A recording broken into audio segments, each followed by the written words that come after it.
कलयुग के बारे में भगवान श्री कृष्ण की भविष्यवाणी। नमस्कार दोस्तों, आइए जानते हैं इनके बारे में।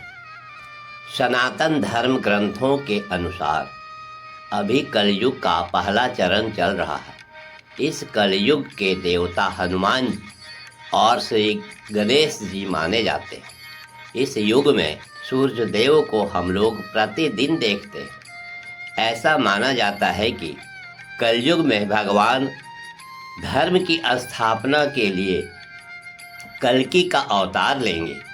कलयुग के लक्षण के संबंध में एक कथा प्रचलित है, तो आइए जानते हैं। द्वापर युग में जब पांडवों को जुए में छल से हराया गया था और शर्त के अनुसार उन्हें वन में जाना था, तो उनके वन जाने से पहले भगवान श्री कृष्ण उनसे मिलने आए। तभी सहदेव ने उनसे पूछा, हे कृष्ण, हमने तो आज तक कोई पाप नहीं किया, फिर भी ये कष्ट क्यों उठाने पड़ रहे हैं?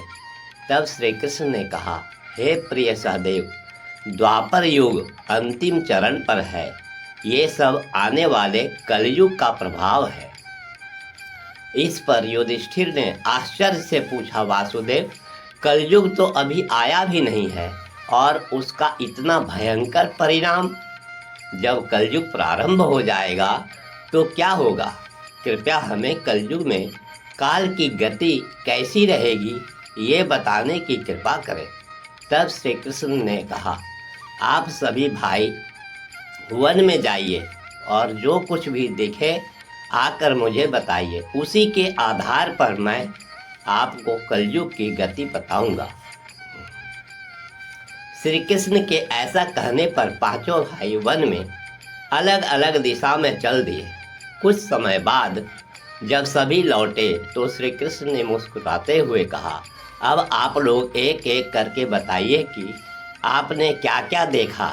तब सभी भाइयों ने अपने आश्चर्यजनक अनुभव बताए।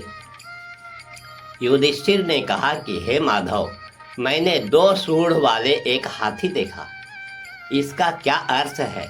तब श्री कृष्ण ने कहा, बड़े भैया, इसका अर्थ है कि कलयुग में ऐसे लोगों का राज होगा जो दोनों ओर से शोषण करेंगे, बोलेंगे कुछ और करेंगे कुछ, मन में कुछ और कर में कुछ।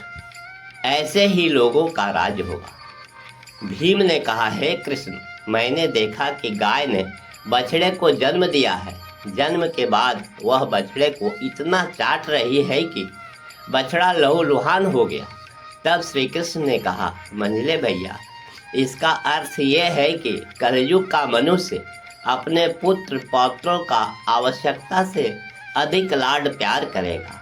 उनकी अपने संतानों के प्रति ममता इतनी बढ़ जाएगी कि उनकी संतानों को अपने विकास का अवसर भी नहीं मिलेगा। मोह माया में ही घर बर्बाद हो जाएगा। किसी का बेटा घर छोड़कर साधु बनेगा तो हजारों व्यक्ति दर्शन करेंगे, किंतु यदि अपना बेटा साधु बनता होगा तो रोएंगे कि मेरे बेटे का क्या होगा। इतनी सारी ममता होगी कि उसे मोह माया और परिवार में ही बंद कर रखेंगे और उसका जीवन वहीं खत्म हो जाएगा। अंत में बेचारा अनाथ हो जाएगा।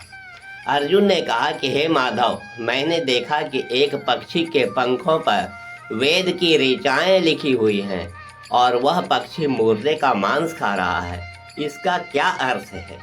तब श्री कृष्ण ने मुस्कुराते हुए कहा, हे पार्थ, कलयुग में ऐसे लोग रहेंगे जो बड़े ज्ञानी कहलाएंगे। वे ज्ञान की चर्चा तो करेंगे लेकिन उनके आचरण राक्षसी होंगे। बड़े पंडित और विद्वान कहलाएंगे, किंतु वे यही देखते रहेंगे कि कौन सा मनुष्य मरे और हमारे नाम से संपत्ति कर जाए। संस्था के व्यक्ति भी हमेशा ताक में रहेंगे कि कौन सा मनुष्य मरे और संस्था हमारे नाम से हो जाए। हर जाति धर्म के प्रमुख पद पर बैठे स्वार्थी होंगे, कौन कब किस पद से हटे और हम उस पर चढ़े। चाहे कितने भी बड़े लोग होंगे, किंतु उनकी दृष्टि तो धन और पद पर ही रहेगी। नकुल ने कहा, भैया मैंने देखा कि पहाड़ से एक चट्टान लुढ़कता हुआ आता है और बड़े बड़े वृक्षों और अन्य चट्टानों से टकराते हुए आगे बढ़ जाता है।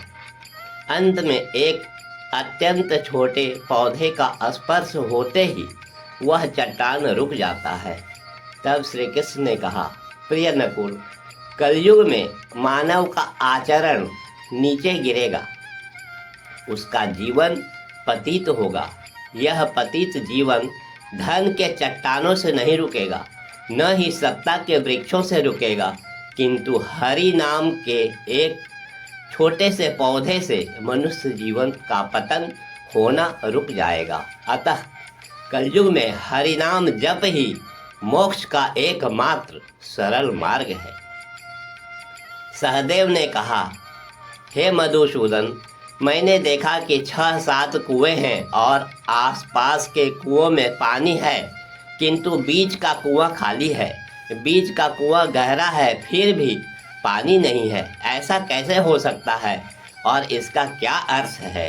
तब श्री कृष्ण ने कहा, हे वत्स, कलयुग में धनवान लोग अपने लड़का लड़की के शादी विवाह में, मकान बनाने या छोटे बड़े उत्सवों में लाखों रुपये खर्च करेंगे, परंतु आसपास के भूखे प्यासे लोगों को कोई नहीं देखेंगे कि उसका पेट भरा है या नहीं। उनका अपना ही सगा भूख से मर जाएगा और वे देखते रहेंगे। कहने का तात्पर्य यह है कि कलयुग में अन्न के भंडार होंगे, लेकिन लोग भूख से मरेंगे। सामने महलों में अनेक पार्टियां चल रहे होंगे, लेकिन पास की झोपड़ी में आदमी भूख से मर जाएगा। इस प्रकार एक ही जगह पर असमानताएं देखने को मिलेंगे। इति शुभम। वीडियो देखने के लिए आपका बहुत बहुत धन्यवाद। ईश्वर की कृपा सदा आप पर बनी रहे। मिलते हैं फिर नेक्स्ट वीडियो में। धन्यवाद।